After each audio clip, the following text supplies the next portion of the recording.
దేవుని వాక్యం వచ్చేసరికి వినరు, అది పాటించరు. లోక విషయాలు మాత్రం ఏం చేస్తుంటారు, వాటిని పాటిస్తూ ఉంటారు.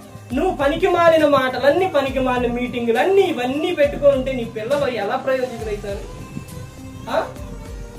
వాళ్ళు కూడా నువ్వు ఎక్కడ కూర్చుంటే అక్కడే కూర్చుంటారు. నువ్వేం మాట్లాడితే అవే నేర్చుకుంటారు. ప్రార్థనలో కూర్చో, వాక్యం చదువు, ప్రార్థన చేయి. ఈ రోజున స్త్రీలకే అది ఉందా?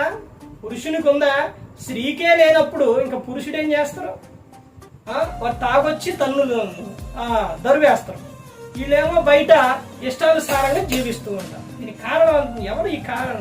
ఈ విధంగా పిల్లలు పాడైపోవడానికి కారణం ఎవరు? తల్లిదండ్రి.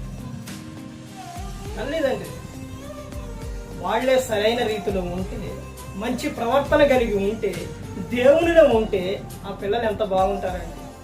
ఈరోజు